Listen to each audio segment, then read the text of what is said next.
जय हिंद दोस्तों, वंदे मातरम। लवानिया स्टडी पर मैं प्रिया लवानिया आपका एक बार फिर से स्वागत करती हूँ। आज हम पढ़ने वाले हैं जयपुर आमेर की कछवार राजवंश के संपूर्ण शासकों को ट्रिक के साथ। तो उसके लिए हम ये लाइन याद करेंगे। दूल्हे को राम पृथ्वी का, भाव माँ को भा गया जय। कौन सा जय? तो रावी जय। ई माँ पृथ्वी प्रताप, जगत में जय होवे राम की माधो मान। तो दूल्हे को राम पृथ्वी का, तो दूल्हे से दूल्हे राय जो कि संस्थापक होते हैं, 1137 में संस्थापना करते हैं ये इसकी आमेर के कछवार राजवंश की। उसके बाद कोकिल देव आते हैं। उसके बाद आते हैं आपके रामदेव जिन्होंने कदमी महल का निर्माण करवाया था। उसके बाद आते हैं पृथ्वीराज कछवाहा जिन्होंने आमेर को 12 कोटड़ी में विभाजित किया था और खानवा युद्ध में इन्होंने सांगा का साथ भी दिया था। उसके बाद हम बात करते हैं भाव माँ को भा गया जय। कौन सा जय? तो रावी जय।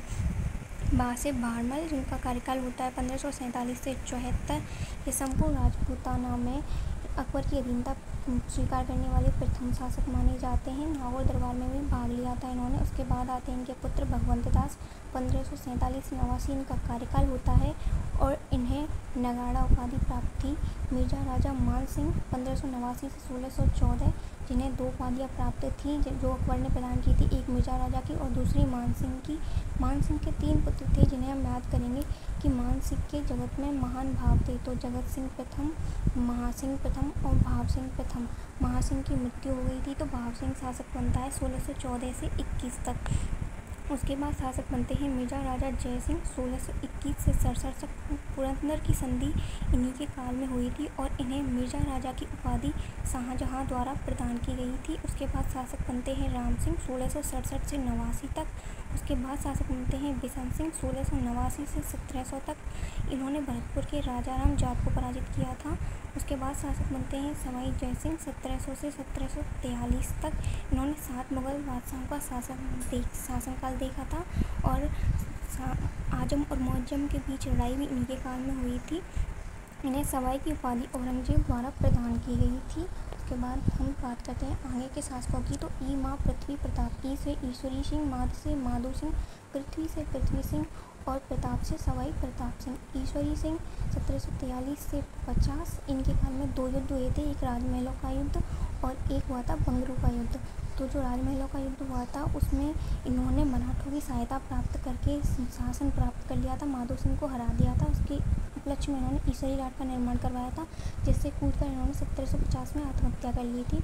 उसके बाद माधो सिंह शासक बनते हैं 1750 से 68 तक। इनके काल में मराठों के साथ कांकोर का युद्ध हुआ था जिसमें उन्होंने मराठों को हरा दिया था। उसके बाद उन्होंने जालिम सिंह, मिरकोटा के जालिम सिंह से बंटवारा के युद्ध में ये स्वयं हार गए थे। इसके बाद शासक बनते हैं पृथ्वी सिंह जो कि अल्पायु थे और 1768 से 78 तक रहे।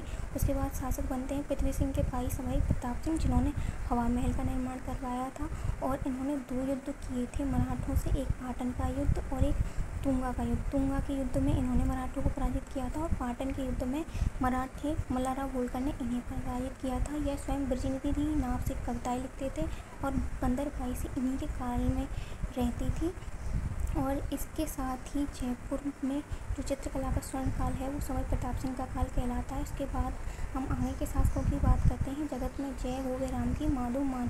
तो जगत सिंह सेकंड 1803 से 1818, जय सिंह तृतीय 1818 से 35, राम सिंह सेकंड 1835 से 80 जिन्होंने मदरसा ए हुनेरी का निर्माण करवाया था और जयपुर को गुलाबी रंग से रंगवाया था। उसके बाद माधो सिंह सेकंड 1880 से 1922 इन्होंने मुबारक महल का निर्माण करवाया था, बब्बर शेर इन्हें कहा जाता था।